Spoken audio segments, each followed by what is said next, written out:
psychotherapist in private practice. His practice specializes in health, psychology, and trauma treatment. He writes an award-winning weekly column titled Out of My Mind, previously for the Milwaukee Journal Sentinel and now for the Shepherd Express. Some years ago, after reading Phillip's column pretty regularly in the Journal Sentinel, I emailed him and suggested that he put a book together based on his weekly column. He emailed back almost immediately and said he was working on such a book, The Healing Earth.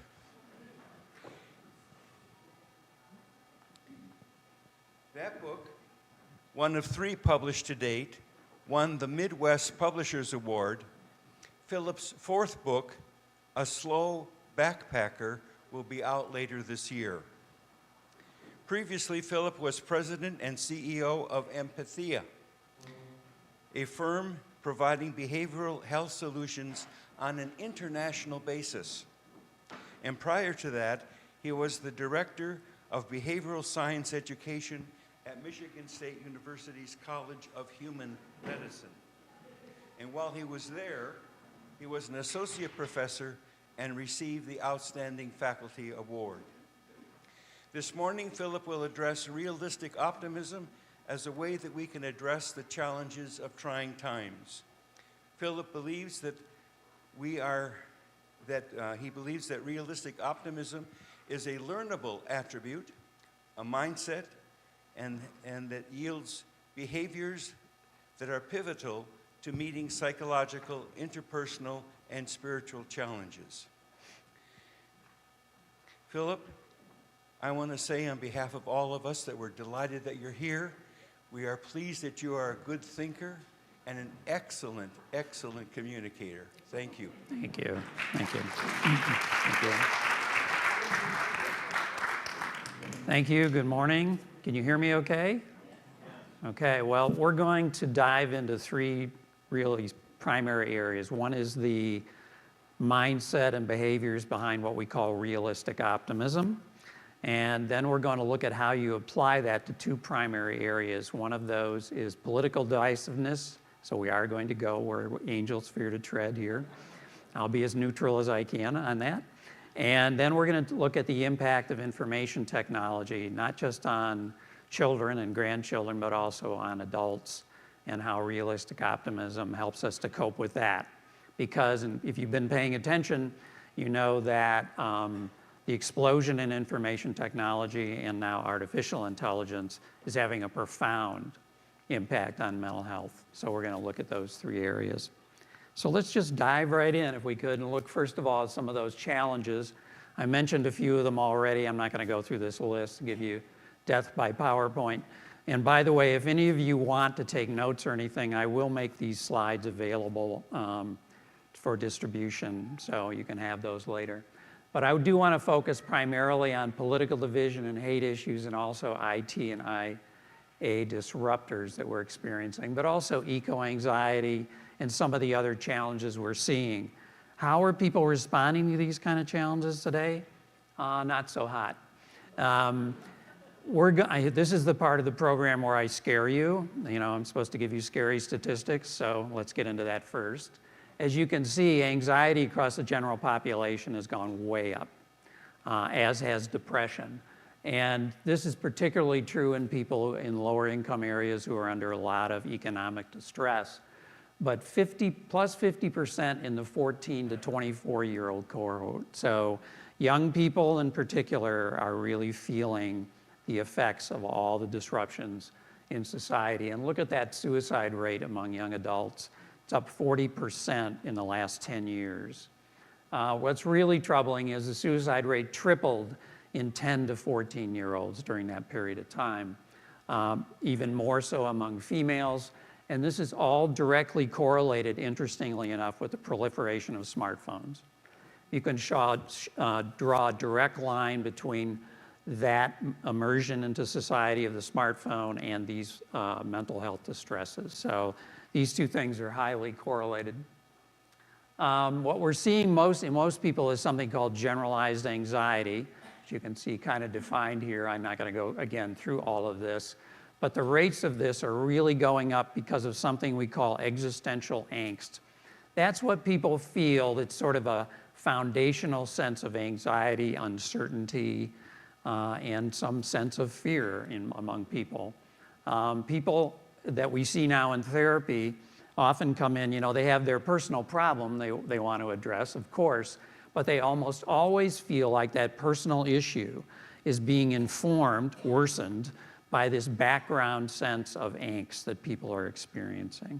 And so this is really a primary issue that we're dealing with in psychology. The other thing we're seeing is eco-anxiety, fear about climate change and about the future of the planet. And we're seeing this particularly in young people. This was a Canadian study, but I think it's applicable here as well. As you can see in this cohort, 16 to 25-year-olds, they're reporting, feeling much more anxious and even sad about what's going on in the climate. So that's also one of those foundational things that we kind of rest on to reassure ourselves, oh, everything's okay.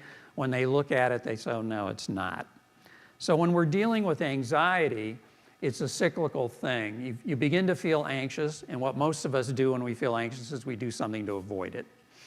Distract ourselves, sometimes we self-medicate, whatever that, and that gives us a little bit of short-term relief.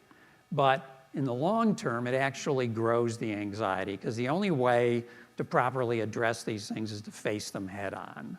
And that's not an easy thing to do, but that's the only way through. No way around, gotta go through.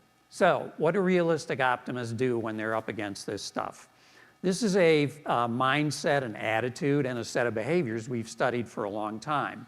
Realistic optimists live in between those two extremes. The pessimist who says the sky is falling, and the pie in the sky optimist who says, don't worry about a thing, everything's fine.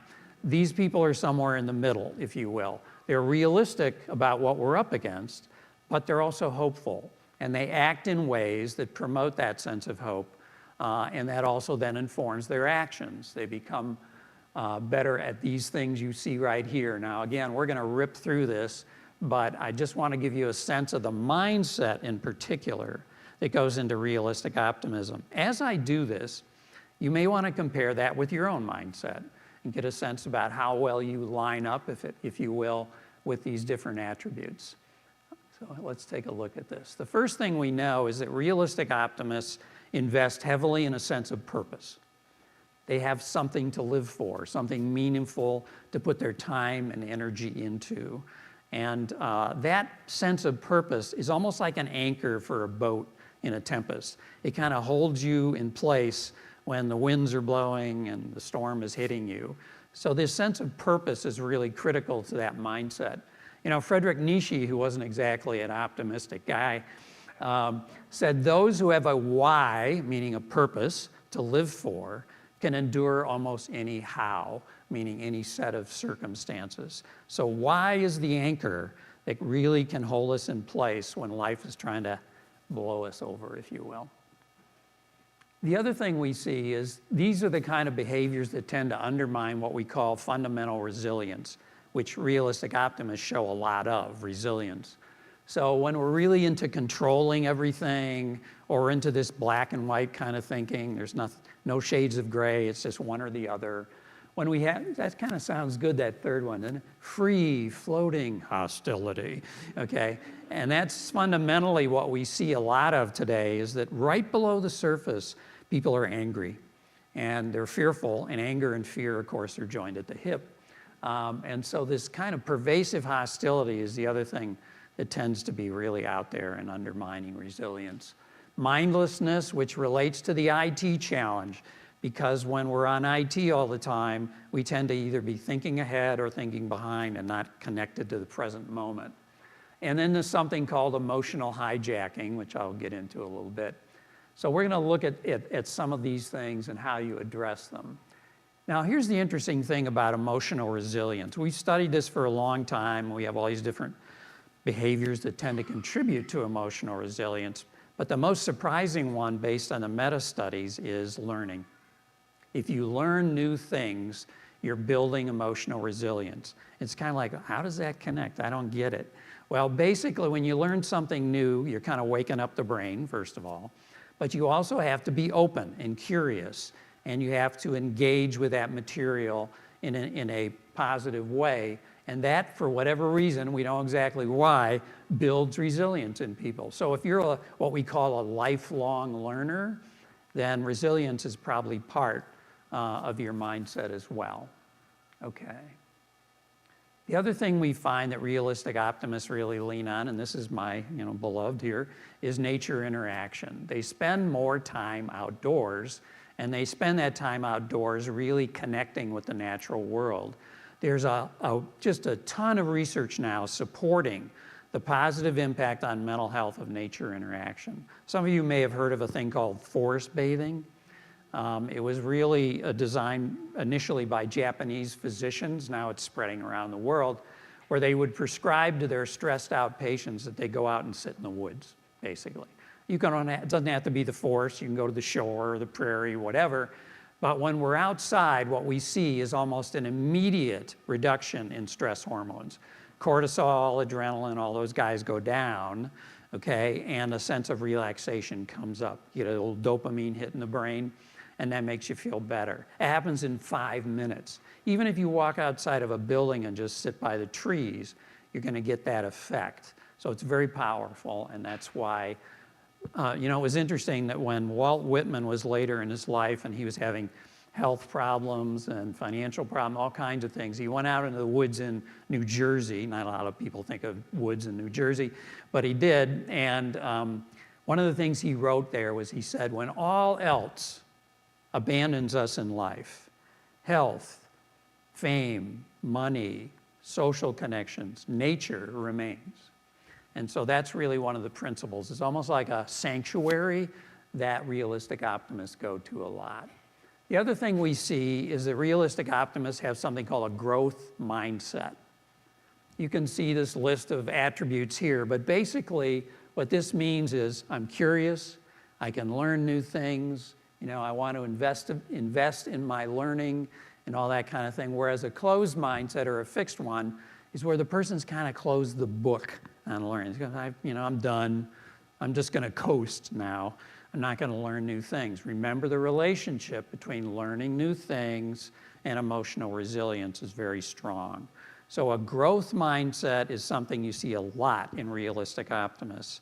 And when they feel a lot of duress, as many of us do today, they invest more in that learning because that lights them up and it gives them a sense of connecting with something positive and that's growing. So that mindset's really powerful. It also relates to this thing called locus of control. It's a great example of what people in my profession do. We tell you things you already know in words you can't understand. Okay, so locus of control is one of those terms, right? And what the heck does that mean? It basically means who's in charge of your inner state, you or the external environment. Okay, so if you have an external locus of control, if it's a bad day out here, it's a bad day in here. If you have an internal one, if it's a bad day out here, it's still up to you to manage. You feel like you can manage your attitude and your mood in here. So that's a critical piece, because when people spend most of their time in an external locus of control, their stress level goes way up because they feel powerless, basically. They feel like a victim of circumstance. When they go here, they feel like, I can do something about this situation. By the way, we all spend time in each of these places. It's not like, we're always in one or the other. So if you spend some time in the pity pot, excuse me, that's okay. The saying in my business is, it's okay to visit Pity City, just don't move there, okay? And so fundamentally, this once in a while, we all sit in the mud puddle. But if you eventually get up, dry yourself off, and go on, then you're okay. Realistic optimists then spend most of their time here as opposed to outside themselves. The other thing they're good at is avoiding emotional hijacking, okay? I'm sure some of you can relate to this picture. Knowing what their hot buttons are, and also recognizing when one's been pushed, which isn't that hard, and then responding in a way that kind of gets that control back, that locus of control, bring it back inside. That's what they're really good at doing. And one of the ways they do that is they employ what we call sort of a shock therapy, a way to kind of snap yourself out of emotional hijacking. There's several of those that work really well. I'm going to list them up here, obviously. I don't know if you've heard of power posing, bless you. I don't know if you've heard of power posing, but it's sort of the Wonder Woman pose, it's kind of like this. And power posing, interestingly enough, is where we take our physiology, we ground it and stabilize it, if you will, in this way. And when we do that, we feel more control. The brain responds with, I got this, okay? Whereas when we collapse in on ourselves and we get really anxious or whatever, and we start to go into that standing fetal position, if you will, then we begin to feel that, oh, I'm losing control. So power posing works. Breathing works really well. You've always heard about breath techniques, box breathing, 8-4, all this stuff. Just regular old deep breathing will get the job done. And usually can do it in 60 seconds. If you sit down and do 6 deep belly breaths, in through the nose, out through the mouth, longer on the exhale than the inhale, it changes the way the brain is reacting. It calms it down, and it does it very rapidly. So when you get emotionally hijacked, when they say, just breathe, they're right. That can really help. The other thing is what we call a sensory hit. This is sort of like snapping out of it, okay? You remember the old Westerns when they'd have the 2 guys in the bar fight and somebody would come up with a pail of water and go, swoosh, that's a sensory hit. It's like snapping them out of it, okay? And that we know, even something like splashing cold water on your face will interrupt the emotional hijacking cycle, bring you back in control of yourself. And on a day like this, all you have to do is go outside and you get your sensory hit, okay? Nature time, I mentioned. Music is another way people kind of bring themselves back into control. And then bursts of micro exercise. You see, that's Michelle Obama there doing 20 push-ups or whatever. And fundamentally, when we do a brief burst of exercise, we're taking all of that energy that goes into emotional hijacking, and we're kind of pushing it out through physical exertion.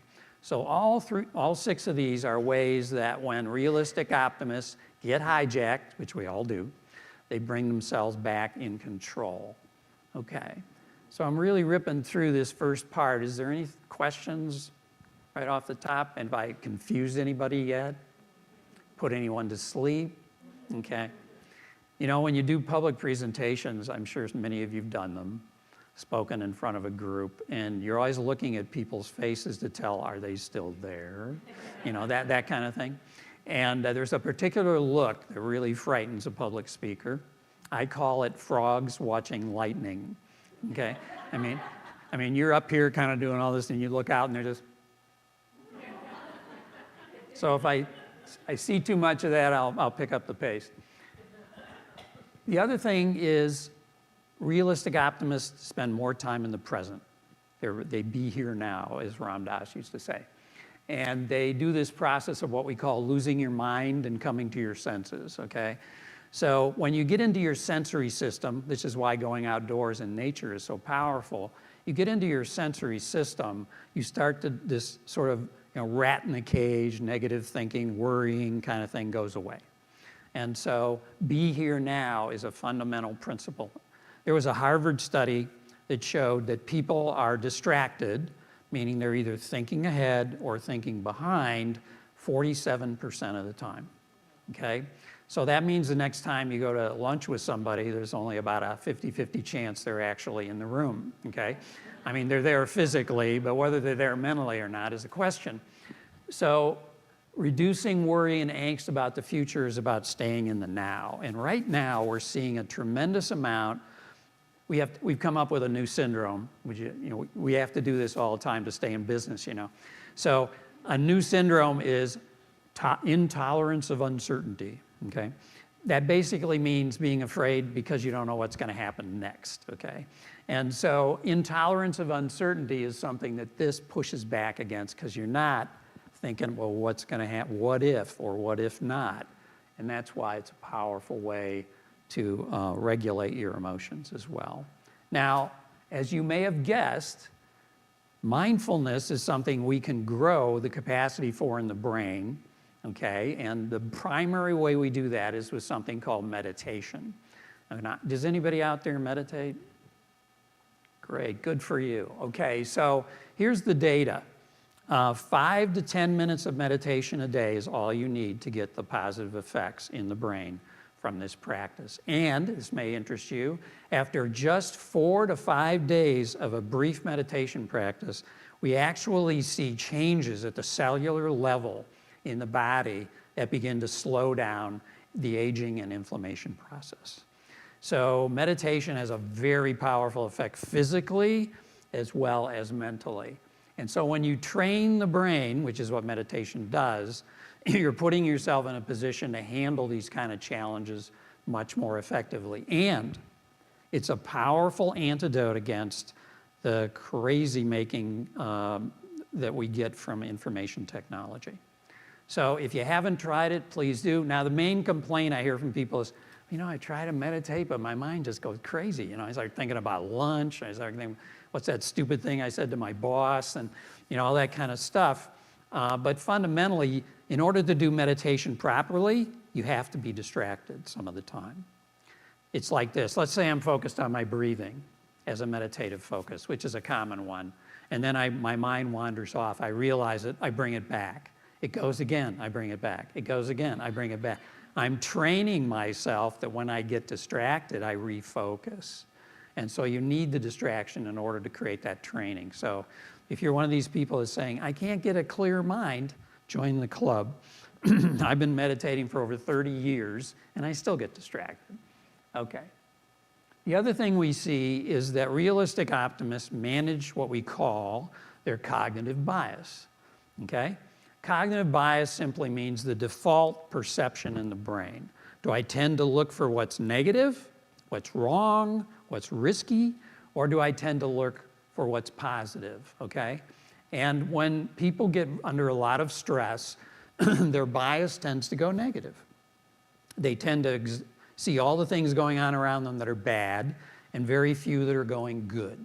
And or my mother would say, well, okay. So she was the grammar police on steroids. But anyway, a negative cognitive bias creates an ongoing chronic stress in the body and an inflammatory response in the body as well. So it's an insidious kind of background thing that undermines our well-being. Now, what's the antidote for this? Gratitude. There's a saying that it's not happy people who are grateful, it's grateful people who are happy. Okay, and we know through studies that when you practice gratitude, it gradually but very strongly alters a negative cognitive bias over to a positive one. So the brain starts to create a new default mode, and that new default mode is much more positive. So do any of you do gratitude journaling? Excuse me, 3, 4 people, good for you. This is a very simple, easy way to take a negative cognitive bias and flip it to a positive one. I'll give you a real easy way to do it. Get yourself a little journal, put it next to your bed. When you get up in the morning, just take a minute or two and write down one thing that you're grateful for in your life in general. It could be something that happened when you were 5, anything across the history of your life you can pick out and go, I'm glad, that was a blessing and I'm grateful for that. Then at the end of that same day, pick the journal up before you go to bed and write one thing you're grateful for that happened that day. So you have the background of gratitude and the foreground of gratitude. And also, the studies show if you do that every other day, it's more effective than doing it every day. Probably because the brain just gets habituated to it if you do it every day. But anyway, the studies show that when they looked at people who were really stressed out, had them do gratitude journaling for 6 weeks, at the end of that 6 weeks, their bias had switched over to the positive side. And then they asked them to stop doing it for 6 more weeks, measured it again, and they saw it was durable. So this is something that takes 5 minutes a day to do this, and it's going to switch that bias over in about 6 weeks. So That's something you see, again, realistic optimism. People with that quality do this a lot. The other thing they do is they're kind. Kindness is infectious, it's contagious, and it also creates a positive feedback loop. When I do something kind for you, it actually comes back to me. And so we create this positive loop between us that is gratifying and helpful for both of us. And so that kindness aspect is something else we see a lot in realistic optimists. That's one of their core values, okay? I love this quote, and you've seen it, I'm sure, from Maya Angelou, who said, people may forget what you said, they may forget what you did, but they'll never forget how you make them feel.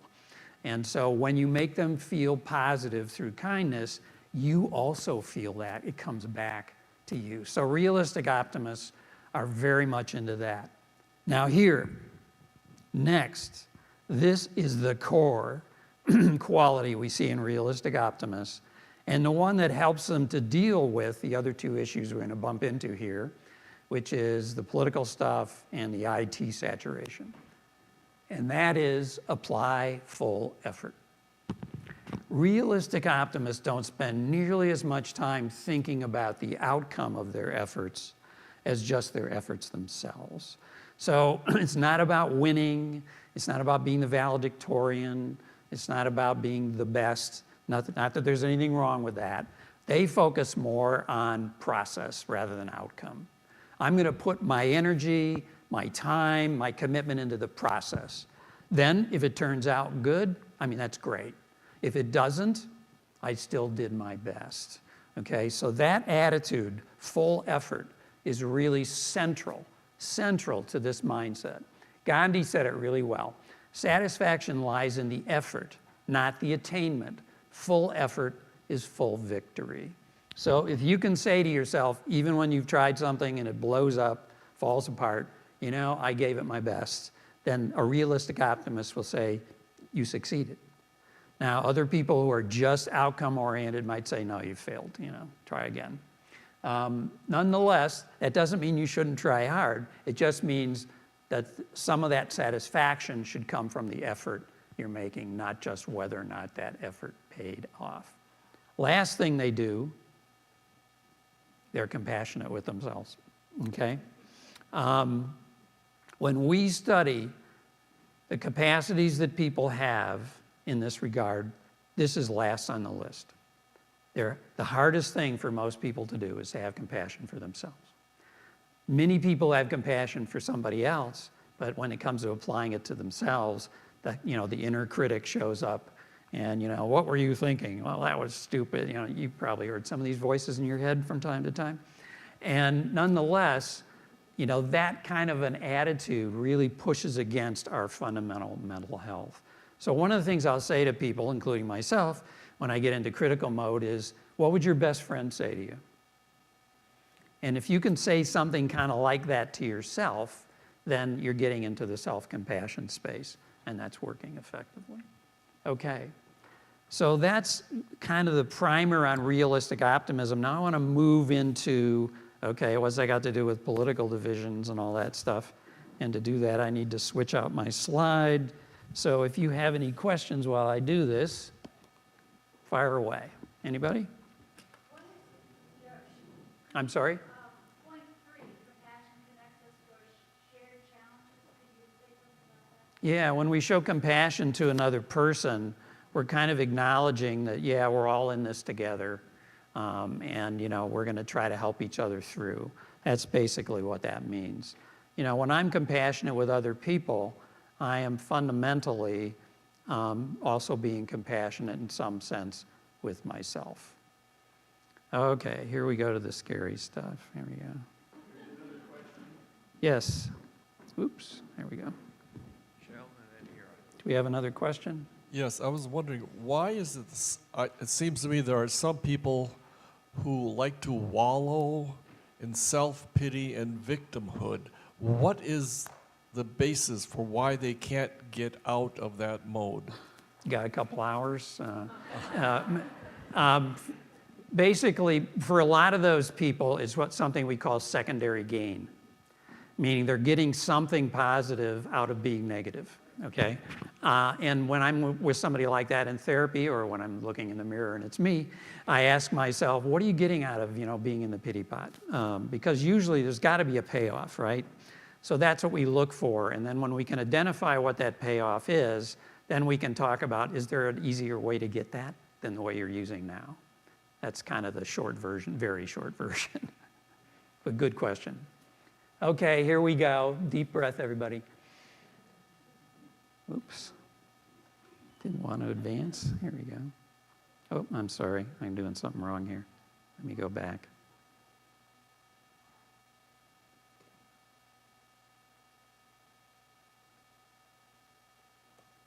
Okay. All right. So, political differences. We do know that, and I'm sure there are both liberals and conservatives in the room, so I'm talking to both of you.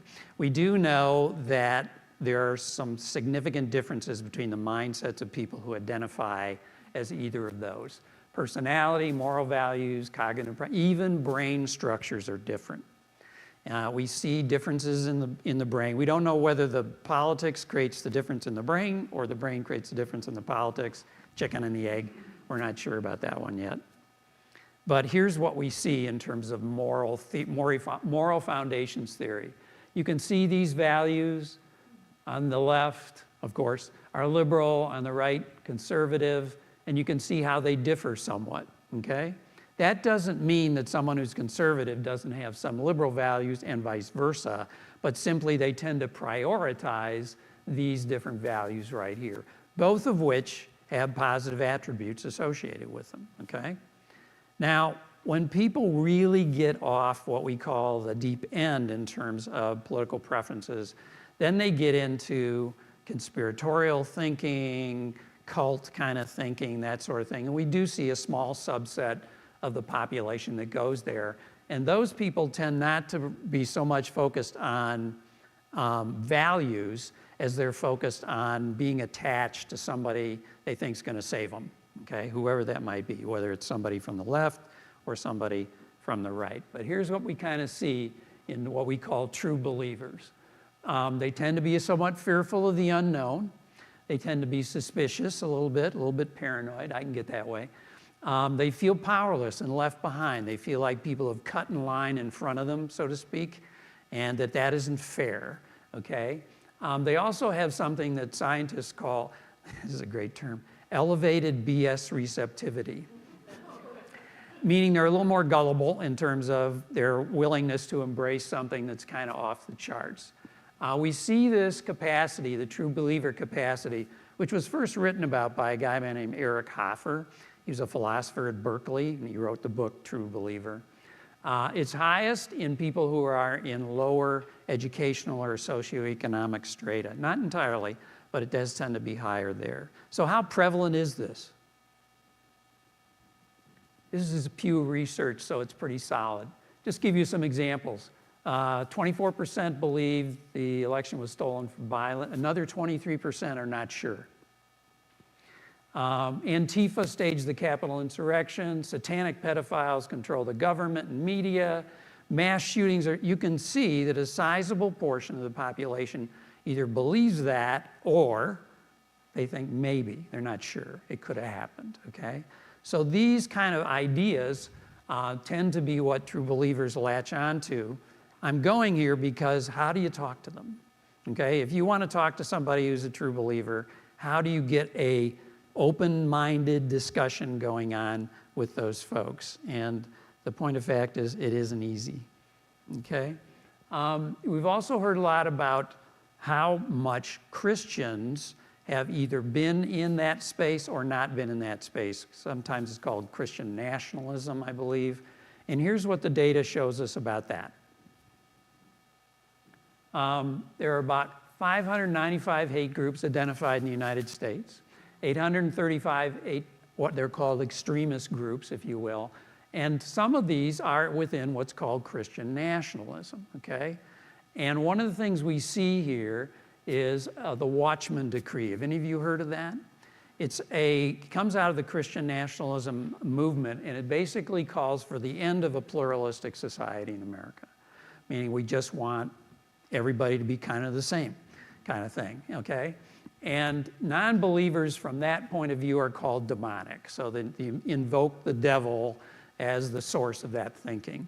So that's kind of, I'm going here because that's what you're up against if you're talking to somebody who has very extreme views about this political stuff, as opposed to somebody that's more kind of, yeah, we can talk about it, I'm not threatened, it's okay, we're not, beating each other up with this stuff.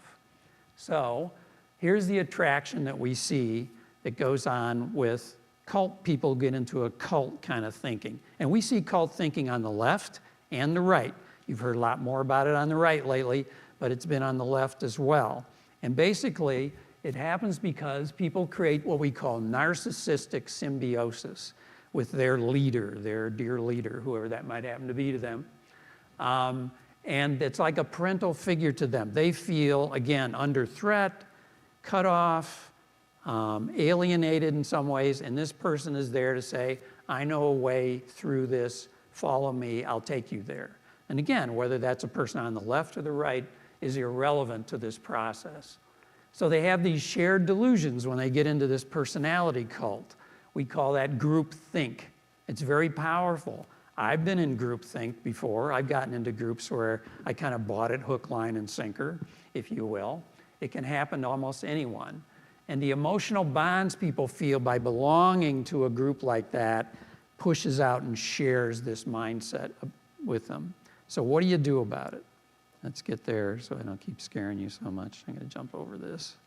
By the way, if it bothers you that I jump over a slide, I'll tell you a story about that. I did a program once. I was jumping over slides because of time, and they did written evaluations afterwards, and somebody wrote on it, if you're not going to use the slide, don't put it in the deck. Okay. So if I'd known that person, I would have offered them my services, but if it bothers you that I jump over slides, deal with it. Okay, so the other thing that we see from neuroscience is that people who are strongly conservative or strongly liberal, this isn't as true for centrists, if you will, show differences in the brain structure. Again, more BS receptivity versus less. We see this tendency is people who are strongly conservative tend to have a larger amygdala. That's the fear center in the brain, okay? And probably because they're just using it more. That's why it's bigger. And people on the less receptivity have what we call a larger insular cortex, which is the part of the brain that we use to hold two potentially competing ideas at the same time. Well, it could be this, on the other hand, it could be that, as opposed to it's this all the way and it's never that, okay? So those are ways the brain sorts information to try to, figure out what you believe one way or the other politically. Okay, so what about these political preferences? Where do they come from? How do they show up? Well, about 53% tends to be genetic, okay? And another 47% is your peers, your family, whatever, your media, whatever you get exposed to. But here's the interesting thing, something called epigenetics. Genes are not destiny when it comes to political preferences, okay? The exposure you have to people, the environment, messaging, media, all that stuff can flip that genetic expression one way or the other. It can turn it on and turn it up, or it can turn it off or turn it down. So we're not just locked in. We have the ability to change our minds occasionally. I know it doesn't seem to happen that often, but we actually do it. Oh, one other quick thing before I tell you what to do.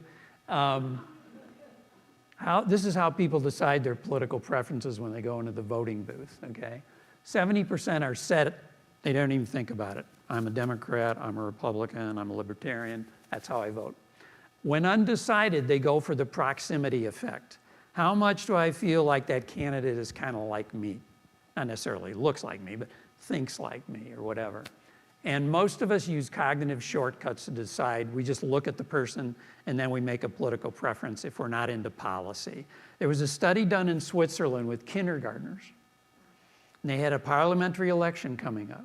And they asked the kindergartners to look at just headshots of the candidates and tell them which one was going to win. And they picked them to a 90% accuracy just based on looking at their picture. Okay, and even when you're an adult and you're going, no, I do critical thinking, I'm well informed, all this kind of thing, that stuff's still operating in the background, okay? Well, I just don't like the way that person looks or the way they talk or whatever. And that tends to get us out of the rational realm. Okay, here we go. Tactics for bridging the divide. Let's say you want to talk to somebody who disagrees with you politically. I hope you have a good reason for that. And what you want to do is, first of all, the opposite of what most of us do. You want to listen. You want to ask them questions. When we ask somebody questions about their views, it's a sign of respect. I respect you enough to want to know what you think. I want to hear what you believe, okay? And then you got to listen to them.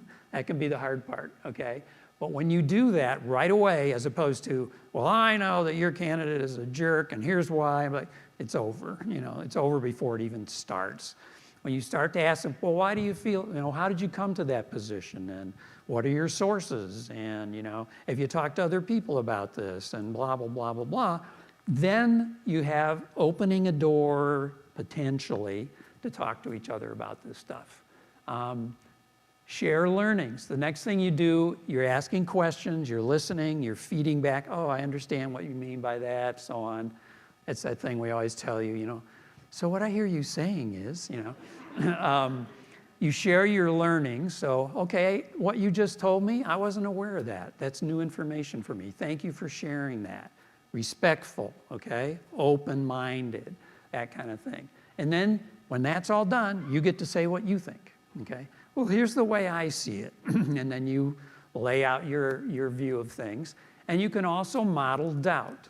Okay, you're going to say, something you said contradicts one of the things I believe, so I'm going to look into that some more. I'm going to examine that more, think about it critically. You're modeling for them critical thinking, okay? Don't just buy it because I said it. Do your research, as we say, look for your sources and so on and so forth. And then don't debate. If the person gets emotional and they really start to engage in a debate with you, it's game over. That's the point that you want to say something like, hey, we're not going to agree on this, but I really appreciate your willingness to have a conversation about it, and leave it at that. Because when you go into a debate, people tend to double down. It's a backfire effect, we call it. They're going to dig in, okay? Even if that first conversation with them doesn't really go to where you want it to go, you've still role modeled and demonstrated something to them. We can talk about this, okay? Now, if you try to get into a conversation by asking questions and the other person gets, boom, emotionally hijacked right away, and they're on you, you don't know what the heck you're, that kind of a thing, that's the time to get out, cut and run. Because again, the debate is not going to go anywhere good. Are there people you can't talk to about this? Yes, there are. There are people you cannot have this conversation with. But don't just assume that. If you have somebody you care about, you guys are on different sides of the political aisle, give it a shot. See if you can make it work. If it doesn't, again, realistic optimism. I gave it my best effort. I can't just focus on the outcome. Oh, that didn't go so good. I gave it my best effort, and that's the best you can do in that situation. Okay. The other thing we know is that when you make an argument for your point of view, the best way to do it is to reframe it morally. Remember that thing at the beginning? We have different, conservatives and liberals have different moral priorities, okay? So look at this. Affordable health care should be available to all is a liberal argument, right? Health care is a basic human right based on my principle, which is fairness, okay? But if you want to get that across, you put it to, say, somebody who doesn't believe that, you put it in their frame. Let's say they're into purity and order, which is more of a conservative frame. Without affordable health care, more Americans will be diseased, disabled, and less productive. That appeals to that value system. So when you reframe your argument, not from your value system, but from the value system that you think the other person has around it, the chances are good that you will get that done. Liberals and conservatives exposed to arguments based on their own values are more supportive of universal health care, including Obamacare and Medicare for all. Because when you put the frame into their moral box, they can go, yeah, okay, that kind of connects with what I think is important. Not an easy thing to do. Less than 10% of politicians know how to do this, which shouldn't come as a surprise to us. Okay. Okay. Empathy is the other thing that's important. Keep an empathetic frame. Does it work? Yeah, if their identity isn't too heavily invested in their position. Again, if they're in a cult frame, it is heavily invested. Information, facts, and evidence alone are not that effective at changing minds. Behavior is, experiences are. If you give them a positive experience talking to you about this, that's more likely to change behavior than any policy argument that you can conjure in your head. Okay? So again, you got to focus on the things you can and hopefully get those things done. Okay? I have to switch out my slides again. I know this is a little chaotic, but I'm going to blame it on Bob because he told me I had to cover 3 things. So, okay. Go ahead. I'd like to ask Phil, I think you would all agree it's pretty rich. This is pretty rich. And Philip's about to get into how we can adapt to the technology surge in our culture right now. I almost feel like it's too much. You think we should go ahead with it? Okay, go ahead. Did you get a consensus? Are we going to have a debate about this? Okay. It is a lot, but let's just take a little dabble into that because interestingly enough, this stuff is related to what we've been talking about already in a pretty big way. The brain on information technology, is what's going on here. And information technology and media are driving our political divisiveness, big time. But I want to focus a little bit more on the impact on us and on our kids and our grandkids and maybe our great-grandkids. Okay? What's the lure of technology? Newer, better, faster. It's pleasurable for the brain. The brain lights up when it's exposed to new stuff. Images, ideas, music, whatever. And only if is the other thing, it's, wow, this is really cool to go here, this would be a better experience. But the main one is connection. You've heard of FOMO, the fear of missing out. Okay, we see that prevalent in teenagers and younger kids. They don't want to be left out. They want to know what's going on. Okay, they want to be part of it all. And technology gives them the way, they think, to do that. So not being connected creates anxiety in young people. A lot of young people, not all. Coolness, it's a badge of belonging. I've heard from parents who said, oh, no, I didn't give my kid a smartphone. All their friends have smartphones. They're under all this pressure, like, what's wrong with me? I don't get a smartphone. That kind of thing. And the other one is it gives you a sense of control. When we don't feel in control of our lives out here, and we go into media, we can control a lot of what's going on, unless the computer goes, which it does. But fundamentally, when I'm playing a video game, or I'm surfing the net, or doing doom scrolling, as we say, you feel like I'm in control, I'm manipulating something. And that pushes back against an internal sense of, I'm not in control, I'm a victim of the world, and so on and so forth. So that's why it's a powerful capacity. But, excuse me.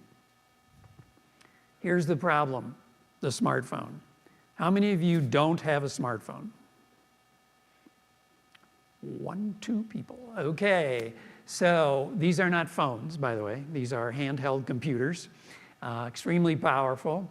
The defining technology of the age. And here's what we know about using them. The frequency of use by students is linked with a lower GPA, higher anxiety, and less satisfaction with their lives. Okay? It's closely linked. But what determines that? Their underlying mental health. So if you have a kid who's kind of okay mental health-wise, and they're using technology, it's not going to have as negative effect on their behavior. If they already have some emotional issues, it's going to make them worse. Okay? So it's sort of like doubling down on those issues. There are dueling studies on this. You can find studies out there that say, no, you're being an alarmist, this doesn't hurt. But the preponderance of studies say, this ain't good. So what do we use this phone for? You happen to see phone calling on there? Nope. These are all the things people tend to use this device for more than others, as opposed to actually making a call. And among many users, the use of this is greater than all these other things combined. Their use of TV, radio, reading a book, going to the theater, engaging in a craft. Put all those together, people use their smartphones more than they do all those other things. People, not all people, but a lot of people. Okay. And what's next? Your mind's going to be less inside your head. Okay. In other words, with an artificial intelligence, virtual reality, all this kind of stuff, our lives, and particularly the lives of young people, are going to be changing very, very dramatically at a rate we've never seen in human history. By 2030, a computer will equal a human brain in storage and speed, and that's no small thing. The brain can process 20 million calculations a second. Okay, that's pretty impressive. By 2030, humanoid robots will be common. That's 5 years away, so get ready. Okay, they're already pretty common in some Asian countries, by the way. And AI is significantly going to be a disruptor in our lives, and particularly the lives of people in the workplace and young people. And we all know the risks posed by that. Disinformation. AI can create disinformation and push it out on social media rapidly, and is already doing that, okay? And it looks real. I don't know if you've done one of those tests where they send you 2 images and say which one was generated and which one wasn't.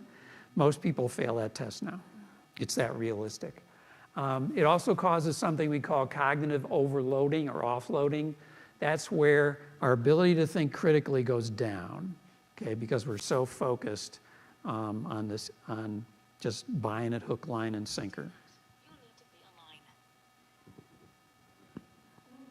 Can't get away from it. Okay, what's changed? Our neurology. IT is altering the structure and processes in the brain. If you train yourself for hours a day with these devices, meaning you're interacting with them, you are changing, rewiring your brain. And you know, most of us, or obviously adults, we've done wiring based on many years of other kinds of experiences.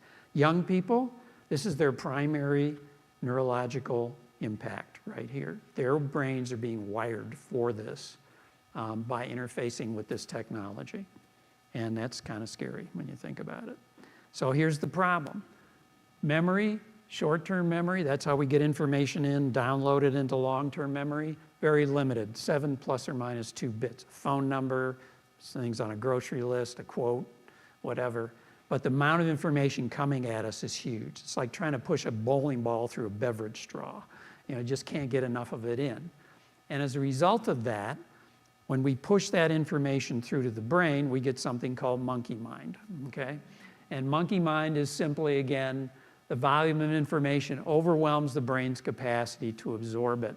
And so it becomes hurry sick and highly reactive. And you've heard a lot about attention deficit disorder or hyperactivity attention deficit disorder.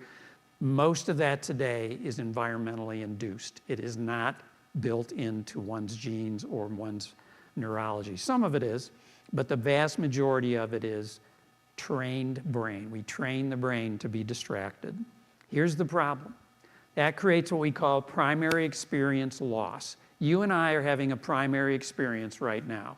We're in the same physical space. We're interacting. Mostly you're just listening to me, thank you. But we're in a primary experience space. When I'm interfacing with somebody on Zoom or on my phone or whatever, that's not a primary experience. That's a secondary one. A tremendous amount of information is left off. We're not picking up cues, subconscious cues that we pick up all the time in communication, okay? And as a result of that, when we don't pick up those cues, we become dumber from an emotional standpoint. We lose emotional intelligence, the ability to socially interact with each other in effective ways because we're going through this IT tunnel in order to do it, okay? And you already know how to do that because you've had a lot of primary experiences. But a young person, if most of their interactions are occurring online, and there are groups now where we see that, then that is depriving them of this emotionally intelligent way of building that capacity. So the developing brain, it's neuroplastic. Kids are being influenced by these inputs all the time. And by the way, brain maturation doesn't really get to a primary level until they reach these age ranges. You may have noticed that boys are later than girls. This will come as no surprise to women in the room, okay? But the male brain matures slower than the female brain, okay? And so we're seeing more and more behavior problems because of this neurological impact from IT, and we're seeing it more in boys because their brains aren't as developed as early as girls. Okay, so kids, they learn best by being in real time. This is built into hundreds of thousands of years of human evolution. And just recently we've said, never mind that, let's focus on the IT aspect. Let's see things not in real time, but in virtual time. Manipulating objects, moving through space, interacting with people. All of these things promote this capacity, and it's being deprived from children increasingly today. The average child in the United States today spends less than 5 minutes outdoors engaged in non-structured play. They may be out playing soccer with their team or whatever, but just going outside and making up play, which many of us did predominantly in our youth, is not happening for most kids today. And so they're also losing that capacity and filling it in with screen time, okay? Impacts on social relations. Average teen have over 75 text conversations, not just texts, every day. They spend 9 hours a day on screens, okay? They're more in touch with each other, but far less engaged. There's more loneliness. Less than a third have a conversation with a friend face-to-face every day outside of school. Where are they having these conversations? On their phones, for the most part. So the subconscious belief has gone from I think, therefore I am, to I share, therefore I am. Sharing on social media. A couple of quick things and then I'll shut up. The other thing we're seeing that's very disturbing is cyberbullying. If you or I were bullied as a kid, and I was a little bit, your bully had to face you in real time. Today, they can shoot at you from the bushes. They can involve a much bigger audience, anybody in their social network, and it's piling on time, and this is highly correlated with the uptick we're seeing in particularly girls having suicidal attempts. Okay, a couple of quick things, and I'll tell you what we can do about this. TV, people tend to say, well, TV's better than video games. No, it isn't. We find TV's passive. You just sit there, you absorb, or you don't, whatever is going on in the TV. When you're playing with a video game, you're actually interacting with something. So TV is a big problem that's been around for a long time, but it's still part of this mess.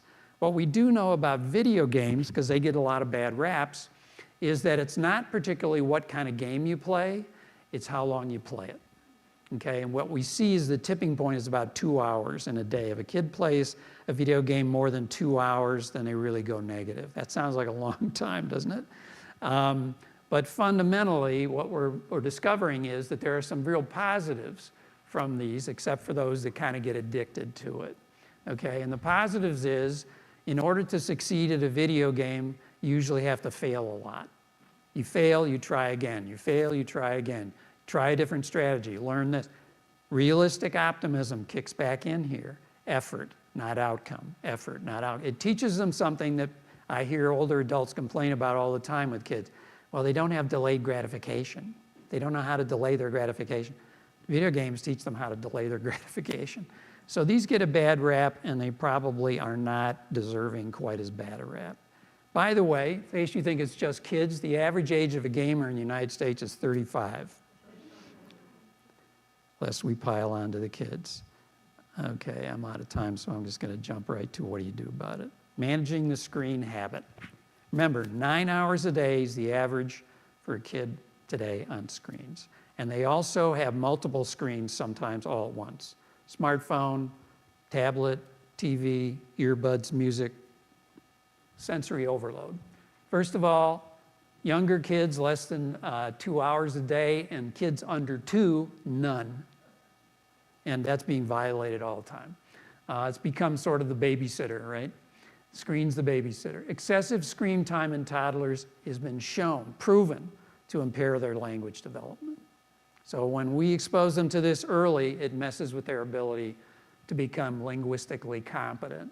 Alternatives are there, use them. In my family, we got rid, this is dating me a bit, of course, but we took the TV out of the house completely for 4 years when our kids were young, okay? No TV, because back then we didn't have all the other stuff, computers and all the rest of it. And, you know, that meant my kids spent more time at the neighbors, you know, but fundamentally, this is what we filled it in with: board games, walks, talks, playing outdoors, all that kind of stuff.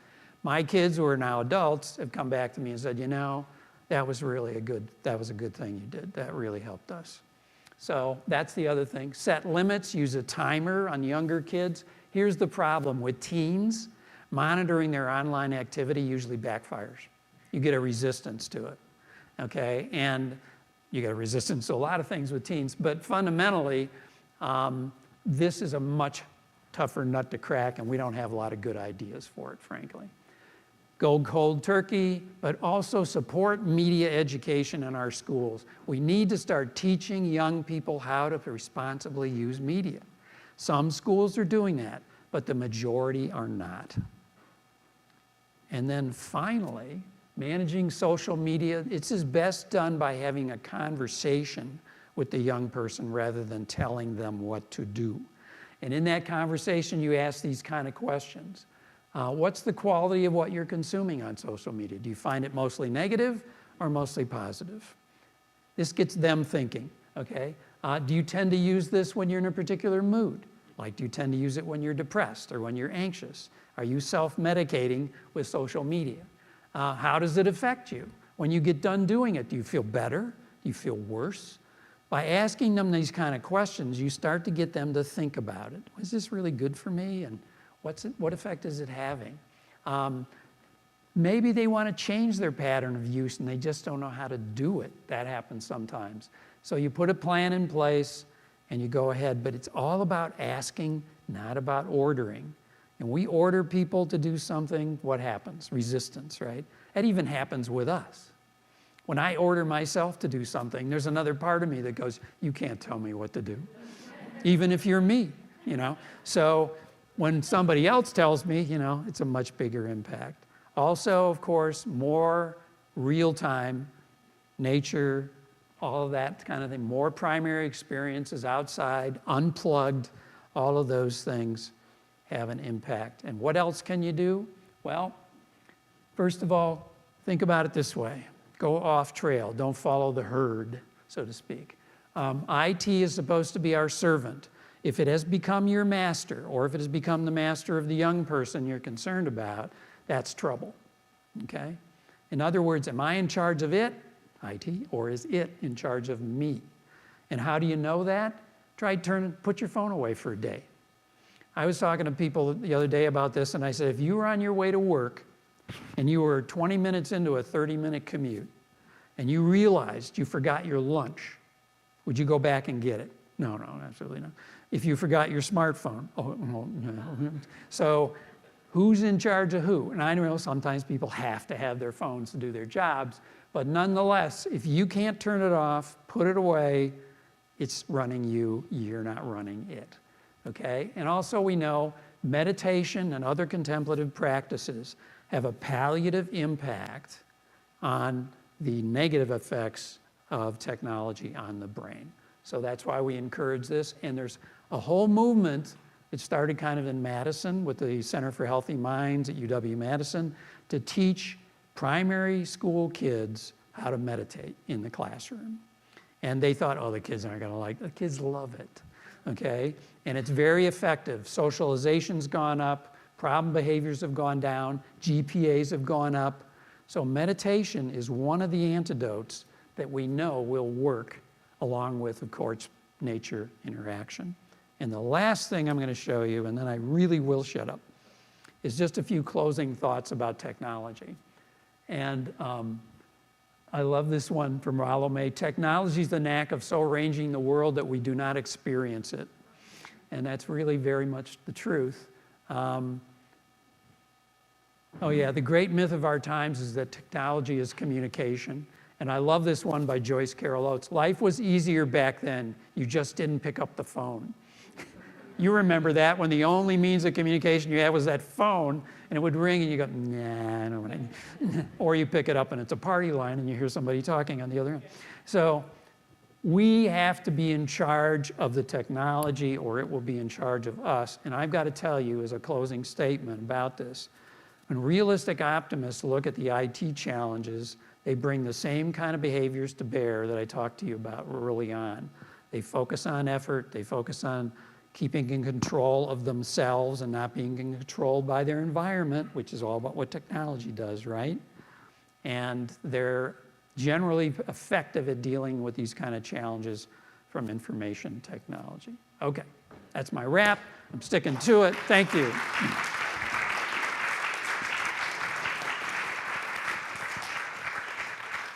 Would you take just a moment, and with someone sitting next to you, would you just share one idea that you found especially helpful today? Do it now. Good idea.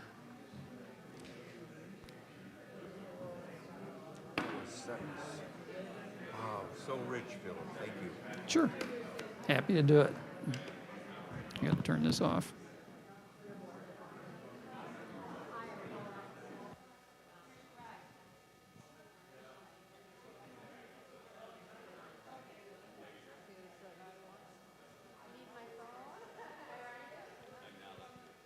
You had a question? Yeah. I'll turn it over in just a minute.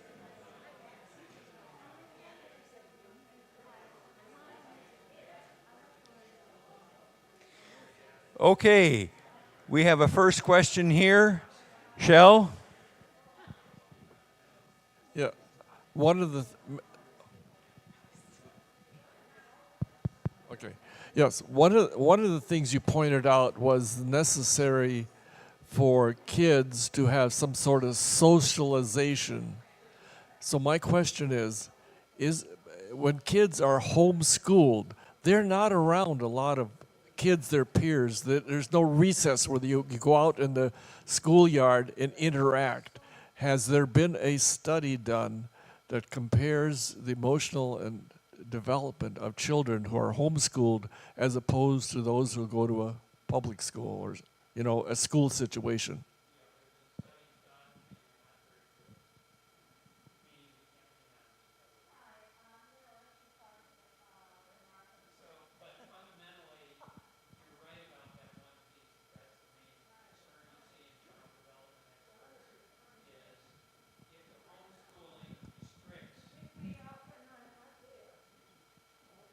If the homeschooling restricts that socialization too much, then it's a negative influence. However, I know people who homeschool their kids and they compensate for that by arranging for them to be more, have more socialization after school with other kids. So when you think about how much socializing kids actually do in school, versus just, the educational process, you can make an argument that you can still homeschool your kids and still get that socialization effect. That's my philosophy about it. If the kids are isolated in that process, then yes, that would be a difficult thing to overcome.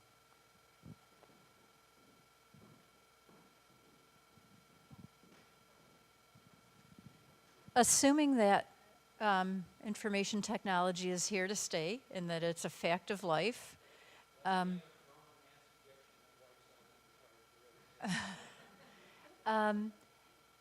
beyond the caveat of making ourselves the master of it instead of it being the boss of us, and I work with young children, I always search for the best and most positive ways that we can make the information technology serve us.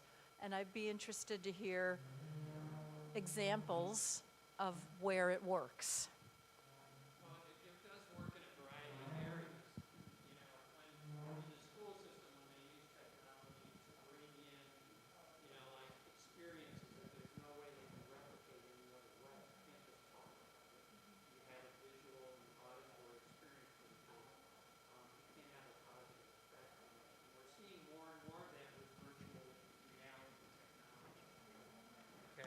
There's actually studies showing that we can treat phobias now in kids with virtual reality. There's some studies showing it has positive effects on socialization in autistic children, virtual reality programs, because it gives them a safe, immersive experience to experiment with behaviors with their avatar or whatever else you want to call it. And so there are some real positives to technology.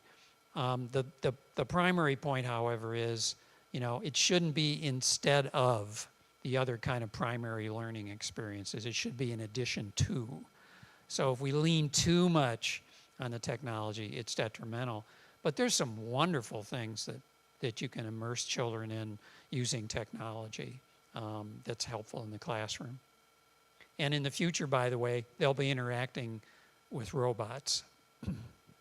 Yeah, they will. So get used to it.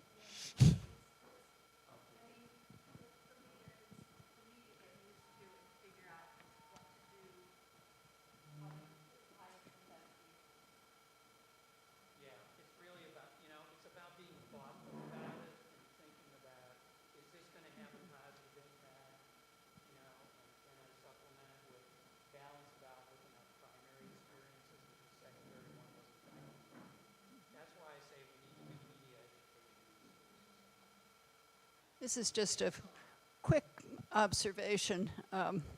We needed the first half of this in October before it was time to go and vote. But I think you've given us some really good ideas about how to interact with each other in more positive ways, and that's really important right now. Yeah, thank you. Let me tell you a quick story about that for those of you who are left. I did a program just on the political divisiveness at East Castle not too long ago. And the group was pretty evenly divided, I think, between conservatives and liberals. And so I was like walking this kind of thing, tightrope. But at the very end, there were some people kind of grumbling back and forth. At the very end, I said, wait a minute. I said, everybody in this room who thinks that the country's headed in the wrong direction, raise your hand. And every frickin' hand went up. And I said, that's what you all have in common. What you disagree about is how to make it better. But you all see and feel the same problem. So that's what joins us, is a shared challenge. What we argue about is how to address it. Amen. Yeah.